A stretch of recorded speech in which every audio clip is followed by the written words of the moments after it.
Morning. So, good morning to anyone, well, good morning to all of you, but a morning in particular to anyone that I don't know. My name is Ben. I'm part of the preaching team here at Sutton Vineyard. I come to church with my wife, Roses, my daughter, Hope, and guest appearance this morning by my mum, Kath, all sitting in the naughty corner out there. For those who can't see her, this is my mum. Yeah, here you go. No family resemblance at all, as you can see. There we go. Anyway, that's enough of that. Fine. I have to tell you, me and my sister have had a competition to who can put the worst photo up of our mum. She's at church somewhere else doing it, the same thing. Mum doesn't even get to see that one. Who else is feeling robbed this morning still? I am feeling robbed. I'm talking about the hour of sleep that you've all been denied. So thank you, first of all, for making it. Thank you for being here on time. Thank you for being here when it is Mothering Sunday. I know it's a tough Sunday for some people, and a lot of people go away. So it's great to see you here. In particular, a thank you if this is your first Sunday here, or if you're still just exploring all of this stuff about Christianity and Jesus. You are so welcome. It is so great to have you with us today. I want to keep this morning's talk quite short, actually, as I think God has quite a lot of work to do in our ministry time. But I think at this point we'll have our Bible reading. Is Judy going to come and do our Bible reading? Thanks a lot. John 4:43 to 54. Jesus heals an official's son. After the 2 days, he left for Galilee. Now Jesus himself had pointed out that a prophet has no honor in his own country. When he arrived in Galilee, the Galileans welcomed him. They had seen all that he had done in Jerusalem at the Passover festival, for they also had been there. Once more he visited Cana in Galilee, where he had turned the water into wine. And there was a certain royal official whose son lay ill in Capernaum. When this man heard that Jesus had arrived in Galilee from Judea, he went to him and begged him to come and heal his son, who was close to death. "Unless you people see signs and wonders," Jesus told him, "you will never believe." The royal official said, "Sir, come down before my child dies." "Go," Jesus replied, "your son will live." The man took Jesus at his word and departed. While he was still on the way, his servants met him with the news that his boy was living. When he inquired as to the time when his son got better, they said to him, "Yesterday at 1 p.m, the fever left him." Then the father realized that this was the exact time at which Jesus had said to him, "Your son will live." So he and his whole household believed. This was the second sign Jesus performed after coming from Judea to Galilee.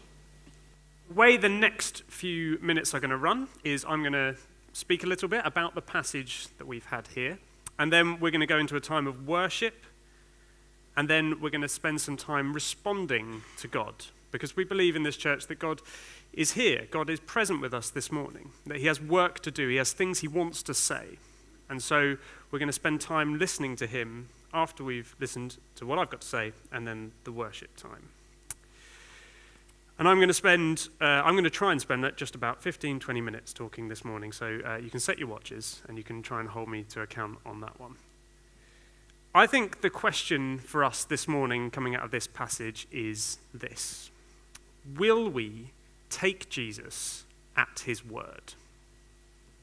Will we take our faith to the next level? Will we go beyond a faith which is about what Jesus can do for us and maybe what we have to do to get that stuff? And will we move into a faith that is based on a relationship with Jesus, built on trust in the things that he says? Will we believe before the miracle? So we're going to look at the passage to dig some of that out, but before we do, let's just pray.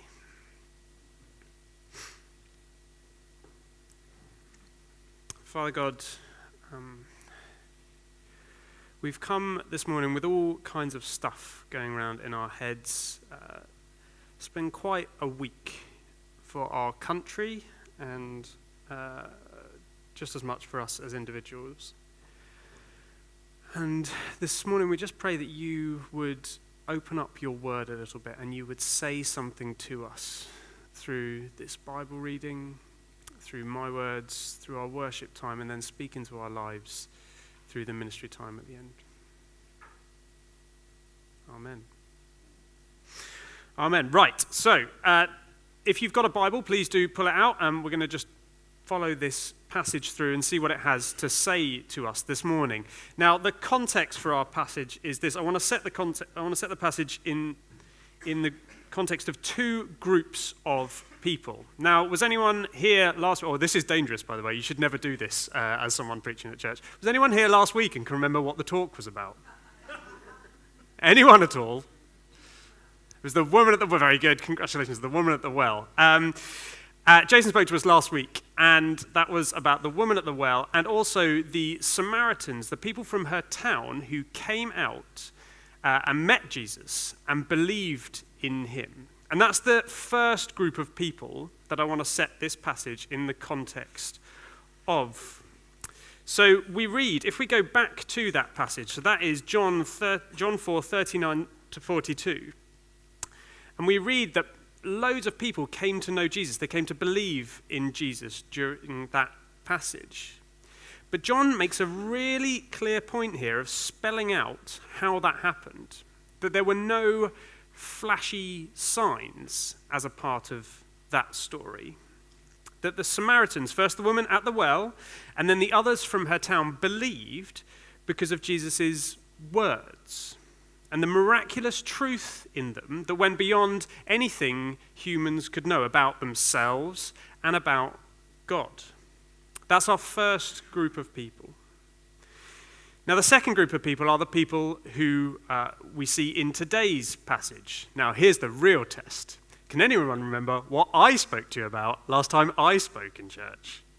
Yeah, don't worry, I won't leave the pause for too long. Right, so the last time I spoke to you, I was talking about Jesus at the temple, when Jesus was in Jerusalem, and the people there were asking him for a miracle. And these are the same people who we have in today's passage. They were in Jerusalem with Jesus, and they saw the things he did in that passage from a few weeks ago. And more than that, we're actually at the home of the original Jesus miracle in this passage. We're at Cana, and that is where the story of the water turned into wine happened. And that's what Sarah spoke to us about a few weeks ago. So these people who are in today's passage, who Jesus is speaking to, they know what Jesus is capable of. They were with him in Jerusalem when they saw the signs and wonders that he did there. And they know the story of his miracle in Cana.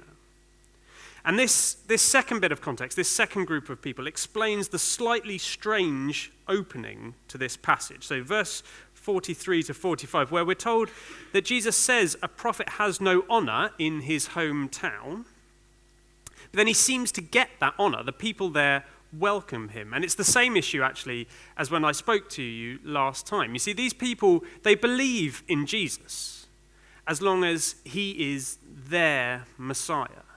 As long as he is their Son of God, as long as he is their prophet, as long as they believe in him as long as he fulfills their expectations.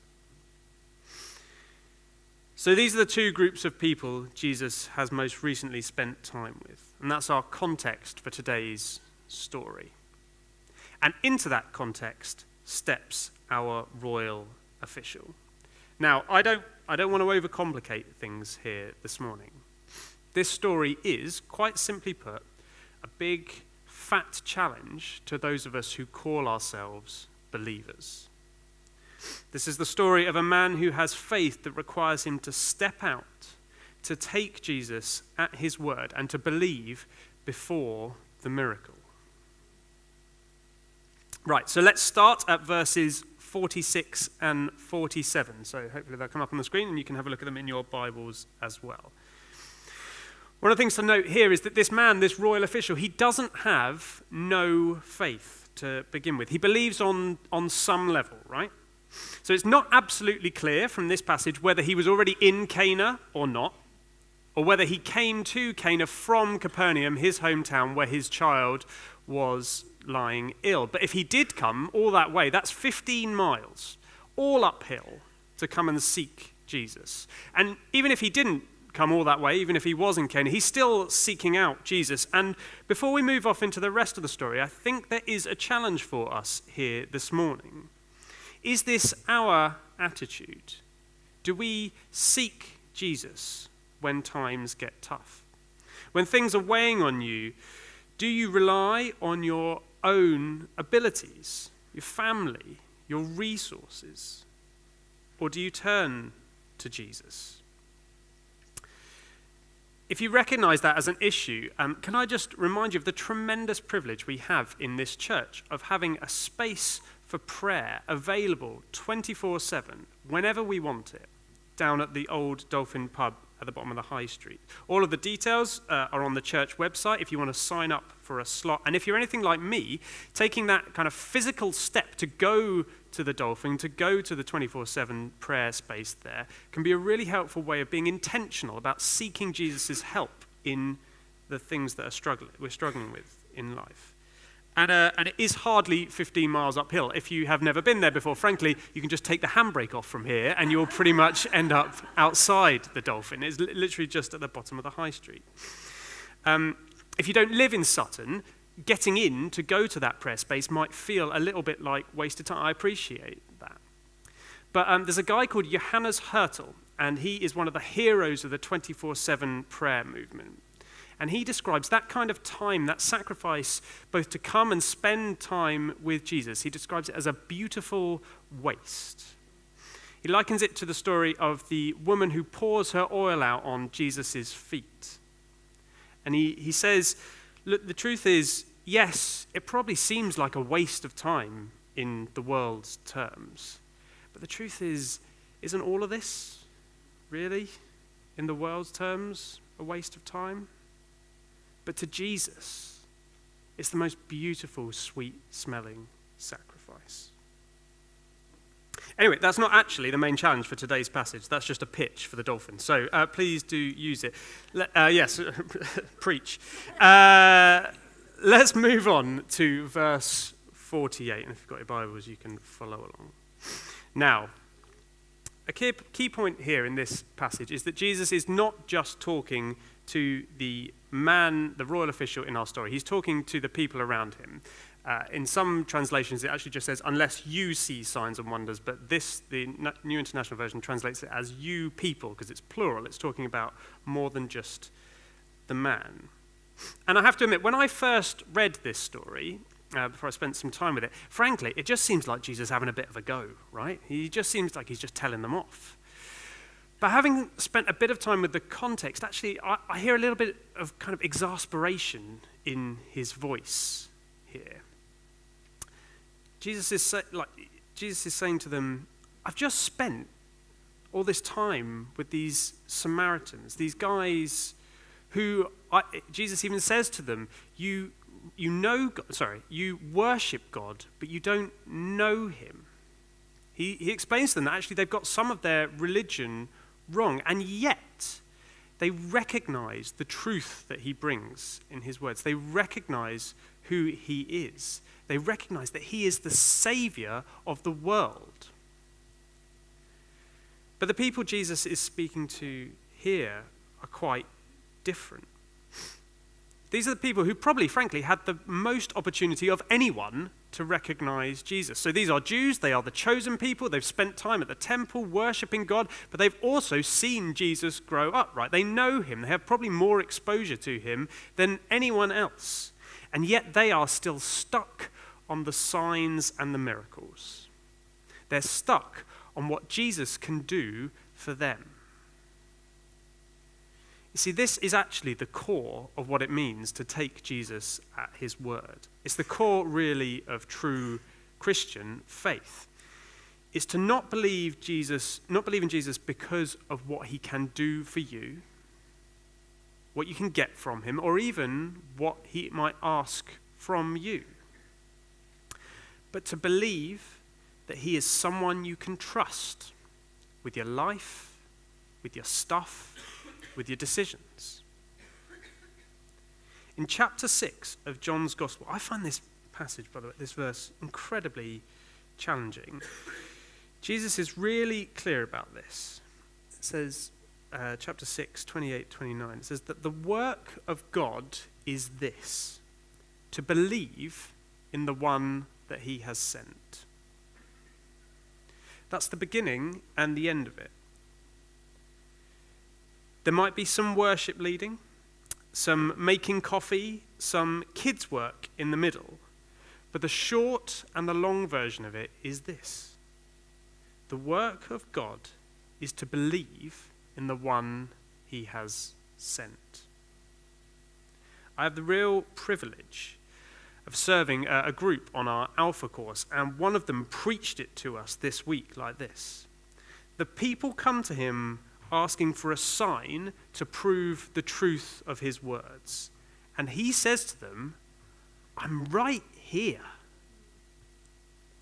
I am the truth, the one you can trust totally. I'm right here. Now, back in our passage, John chapter 4, verse 49, we don't actually get much insight into the man's response to this challenge, but we do see that he kind of hangs tough. He accepts the critique, and rather than kind of getting angry or arguing with Jesus, he stays in humility and continues to ask for help. And then in verse 50, the key verse, Jesus lays before him a choice. Go, he says. It's done. I don't know if you can imagine the pause at this moment, right?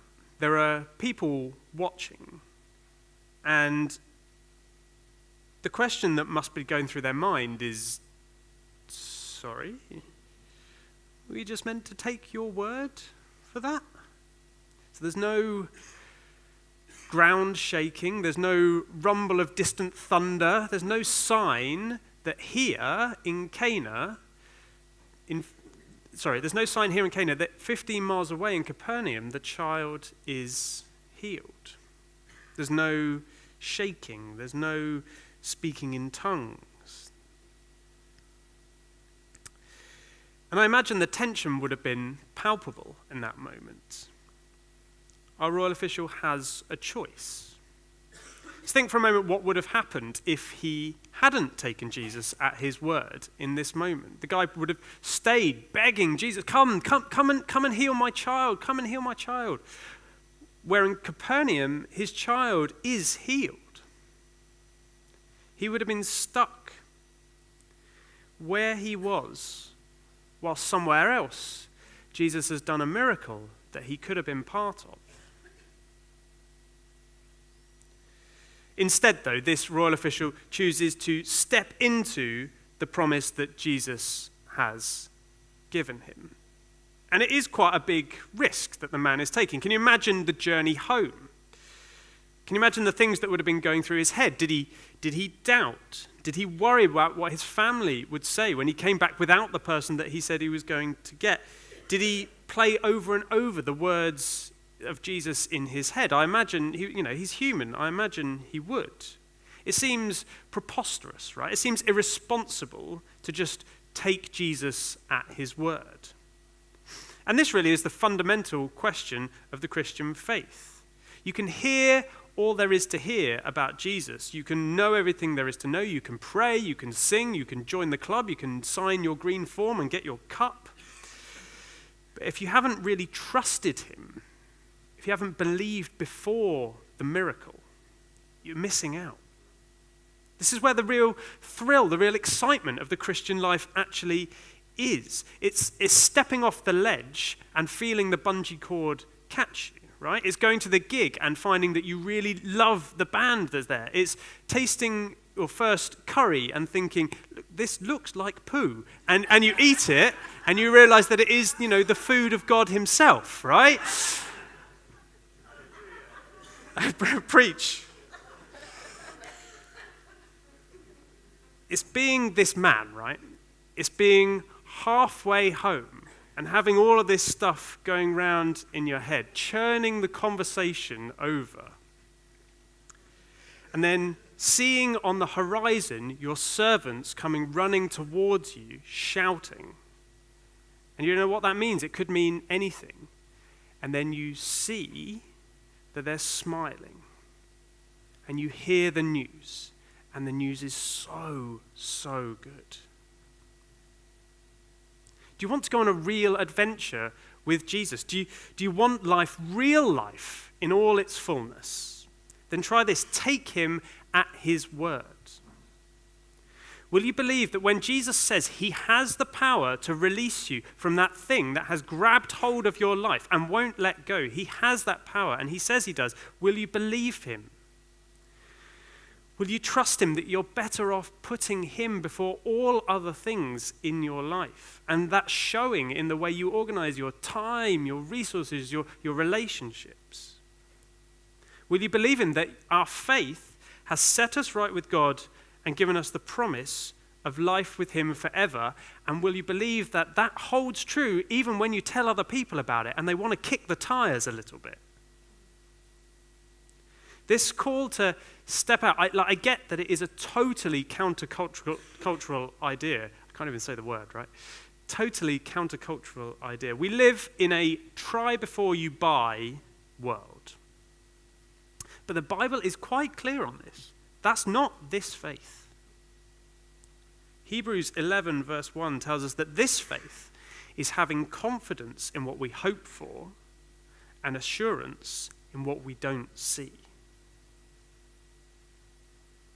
Now, I don't want to belittle how big an ask that is, all right? How can God possibly ask this of us? Well, there's a few things that make taking Jesus at his word on this stuff slightly less terrifying. And some of them come out in this passage. Firstly, we can start small, all right?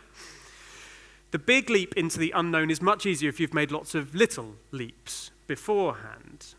We don't have to start with trusting Jesus for the life of our children like this man does in the story. Remember that this story builds on the miracle of the water into wine in Cana, where Jesus saves the embarrassment of the family by making sure the wine doesn't run out. And this guy would have known that story. The stakes were somewhat lower there.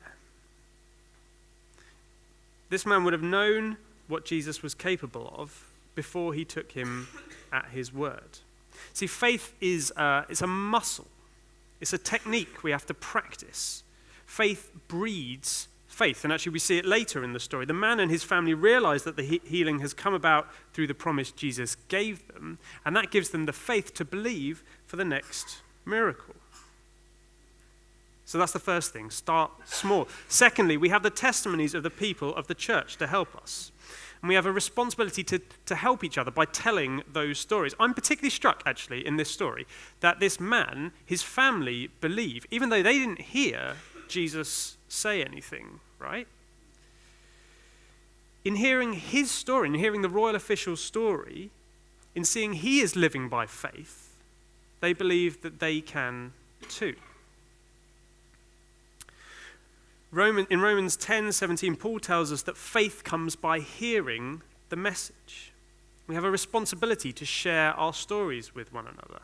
So, practice what you preach. Here is my story. This isn't my most miraculous story, by the way, and it's also not my most rubbish. I was kind of trying to pitch it somewhere in the middle. I was having a bit of a tough time, and those who know me know that I am a fixer. If I see something that's not quite how it should be, I'm really bad at just letting it be. And it stresses me out if something is not how it should be. And I wake up in the middle of the night thinking, God, we've got to get those bricks sorted in the wall outside the front of the house.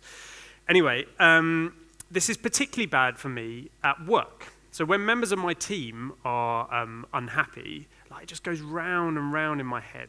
And I wake up at 3 a.m, thinking about what I could do to try and make things better for them. And that was the case at this period. I had a lady in my team who was so unhappy with her role that she just kind of gave it to me with both barrels for weeks. It had been a couple of weeks. And also, my mum was having a pretty difficult time with various things, and these things were kind of gnawing away at me. And I desperately wanted to make everything right for everyone. I wanted people to be happy. But I remember one Sunday coming to church and finally realizing that I needed to trust God for these things and to offer their situations up in prayer. And in the next couple of weeks, God did a total miracle. So at my work, someone from another team came and sat down with me, and they said, very grave face, and they said, "I've got a really big favor to ask you. That lady who's in your team, we really need her skills in my team." And I kept a straight face, and I was like, "Well, I'm sure we can work something out." And they said to me, "You know what, I think we could probably offer it to her on a promotion as well." I managed not to laugh in their face. And then I got a text from my mum that looked like this. I don't know if we've got it. Ooh. She'd been due to go to the Olympics anniversary games, and kind of out of nowhere had a message come through that she'd got an upgrade on her tickets. And in both cases, I just felt God say, don't get me wrong, not everyone gets ticket upgrades, okay? But in both cases, I really felt God say to me, "See how much more I can do than you if you just trust me for it." So, that's my second one. Tell each other the stories. Thirdly, faith is also a gift. The Bible tells us that we can ask God to put more faith in our hearts, or to strengthen the faith that we already have. Luke 22:32, we read that Jesus prayed for Peter that in the moment he was at his absolute rock bottom, when Peter had totally abandoned Jesus, Peter's faith would be strengthened by God. We can ask God to step in and help us like that. But most importantly is this, and if the band would mind coming back up, that would be great. Most importantly is this: you are not being asked to place your faith in a dead philosopher and a dead book. If I picked up a random book and I read the words in it, "Ben's mum sent him an invitation," I wouldn't set much store by it. I wouldn't know whether to trust them. I wouldn't know who had written them or why. But if one morning I came down and on my doormat I found a letter and I opened it up and I found that it is written in my mum's handwriting and it's an invitation. It's an invitation to her party. I would trust the words, right? Because I trust the woman behind them most of the time. I've met her. She's kind. She cares about me. She looks after me. She throws good parties, not boring ones. You see, the promise that Jesus has for you this morning is an extension of himself. It's the risen, living Jesus that is reaching out this morning, asking you to take him at his word. And whatever that is for you, whether it's the tiniest thing or the biggest, whether it's a promise he made you many years ago that you haven't seen come to fulfillment yet, whether it's something that is in the Bible or in your life that he's speaking into and you just can't seem to trust it, whether it's a decision about relationships or your life direction, my question to you this morning is, are you willing to step out? Are you willing to stretch your faith just a little bit and go on the adventure of trusting him? Because of the work of God is this, to believe. And that's all there is to it.